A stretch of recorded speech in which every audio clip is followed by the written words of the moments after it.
Here we are, we're coming into the show and our last guest, and we have brought somebody in that has really made me mad in the past. In the past. And I've really got frustrated with this guy and felt like getting some guys over to his house to rough him up if I could have found him. That's But for a good reason. But that's, you know what, I guess maybe it's not fair to say that because we're talking about somebody that doesn't really exist anymore. That's true. We're talking about somebody who used to be. And the guy that's sitting with us today is somebody who's only, what, about a year old? Yeah. You know, a year and a half old at this point. Yeah. And so somebody that grew up in the church, it's Corey Oliver. And but Corey, there's some time in your life that you kind of walked away from all that church stuff and everything. Tell us a little bit about your journey. Tell us what's gone on. Yeah, as you said, I did. I grew up in the church, from a very young age. My father was a minister, and I thought I had the world by the shoulders, and didn't really think I had any problems. And I got to be about 12 years old, and my parents got divorced. And when my parents got divorced, it really changed me, and it made me kind of have this anger and bitterness inside to where I didn't really want to continue on that path with God because I almost turned my back on Him. Yeah. And what I decided to do was to go with the ways of the world. And, I knew what the right way was, but I decided not to take it because I took the easy way out, which was drugs and alcohol. And in high school, I started hanging out with the wrong crowd, and I got a drinking addiction as well as cigarettes and marijuana. And that progressed. It doesn't stop there. Once Satan has you, he just keeps driving that wedge between you and God, and that's what he kept doing. And I ended up developing a cocaine addiction when I got into college, and it got to the point where I pretty much sold all of my belongings just so I could have drugs and alcohol. But the thing is that it never really satisfied that longing in my soul. The only thing that only Jesus can fill, it never satisfied. It only made me want more and more, and it never actually filled me up. Yeah.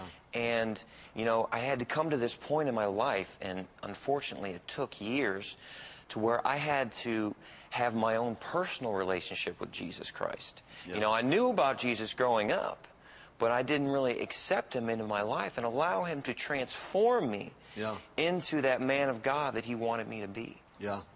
I talked about being angry with you and joking around a little bit, but not a whole lot. Right. Yeah.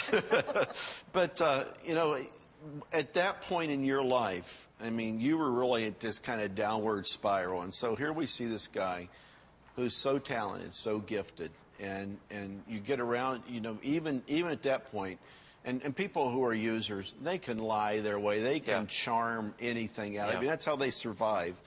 And, we'd get around you. And, you're the most charming, nice, wonderful guy in the world.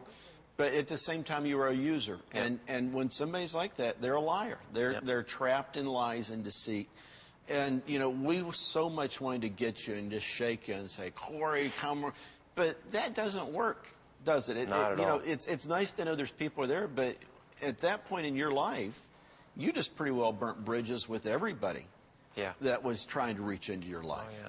And that's pretty typical. You're working now with, we're going to get to the good part of your story here, but you're working now with people who are in drug and alcohol abuse and other types of addictions and things. And have you found that's pretty true, that usually they have this way of everybody who tries to reach into their life, they somehow burn that bridge and end up offending those people and pushing them away? Is that pretty standard? Oh yeah, it boils down to self-centeredness. You build this wall around yourself to where all that matters is you and your own personal needs. Mm-hmm. And you don't care if you hurt everybody around you as long as you get the needs that you think that you have in your heart. Yeah. But really they aren't even needs, they're just your own wants and desires that the world and that your flesh and that Satan puts there for you. Yeah. And in order to fulfill those, you lie, you manipulate, and you just do everything in the world to push everybody away so that you can build this wall around yourself.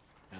Well, no, there's not near enough time for all the questions I've got for you, but I'm thinking about people that I've had in the church over the years, and people that that I've met who have somebody that's a drug addict in their family or an alcoholic. and they constantly have that person show up, I need money, I need this, I need that. What should they say? What's the best way? I know every case is maybe a little different, but at the same time, there's maybe some standard. What would you say when you were trying to get money for drugs and things? What's the best way for family and friends to handle you? What did they need to do? It's so hard in that situation because, you know, as a parent and as a brother, a sister, you don't want to turn them away because they're part of your family. Yeah. You know, and if they ask you for money, you almost, it's like natural, okay, yeah. Yeah. But in a situation with drugs and alcohol and any addiction, anything where you're just totally destroying yourself, you can't be an enabler. And it's going to be tough. It's tough love, you know. You have to learn to say no and stand your ground and say, look, I'm not going to continue to condone what you are doing. Yeah. I'm taking a stand and saying that this cannot continue. And that is so hard. It was so hard for my family to do that because they had to basically say, look, you have to make a change. We aren't going to allow this to continue in your life. You can't live here. You can't keep going the way you're going. You're destroying your life, and everyone around you is suffering because of it. So you have to make that firm decision that you're not going to give them money. That's a huge step. Okay. I'm saying this because I think of somebody else we've dealt with in the past that they said that to this person, this son in the family, and the son would come at night just banging on the doors. Drug dealers are getting ready to kill me, or you got to give me money. And, you know, it turns out that the whole thing was he was just making these stories up to get money so he could go buy drugs. Right. And trying to make the family think his life was in danger and these things. And so they were continuing just to give him money, causing that he's going to be able to continue the lifestyle, keep him from dealing with that. So what does it take? Just sitting down with somebody and saying, it's time for this to change. Yeah. And it takes, though, that person, what's that person got to do? Let's say maybe somebody's watching right now that they're where you were 2 years ago or 3 years ago. What would you say to that person right now? I would say that there is hope. There is hope in Jesus Christ, that you don't have to continue living the life that you're living. And for the family members that are struggling with their own person with addiction, you can't give up hope. You have to continue to pray and continue to show them your love. And what you have to do is you have to make that firm choice that you're not going to continue in your life of sin. You're not going to continue to go to the drug dealer's house. You're going to make that firm choice that I'm going to get help. I'm going to get into a program that's going to teach me biblical values on how to relate my issues with the Word of God and to deal with them in a healthy way and not in a way that the world shows you to deal with things which is only destructive to yourself. You have to make the steps which in turn is going to save your life through a drug rehabilitation program. And it's not even rehabilitation. It's actually allowing what's going on the inside to be dealt with the blood of Jesus Christ. So you were at a place then, I mean, you realized my life's a mess. Yeah. And your family, one thing I got to say, it was very difficult for them. Yeah. But they finally said, no more, Corey. Right. That's right. And there were people in the community, then you kind of moved into their houses or, you know, they kind of enabled you for a time and allowed that to continue. But you got to a place finally, you were miserable enough that you realized it was time to get some things turned around. Yeah. But once you decided to get things turned around, did it just happen? Oh, I'm tired of being a drug and alcohol addict. I'm not going to live this way anymore. Jesus, I need your help. Did it just magically break like that? And suddenly there's no more addiction, no more pain? Is that how it worked for you? It's hard, you know, because once I accepted Jesus in my heart, I had this overwhelming sense of joy and peace, you know, but you still have the ways of the world around you, and you still have to face, you know, the fact that you got to make the choice that I'm not going to continue in this life of addiction. Yes, you're still going to be tempted, but the more you resist the temptation, the more you say no, the easier it becomes to not go back to that old lifestyle.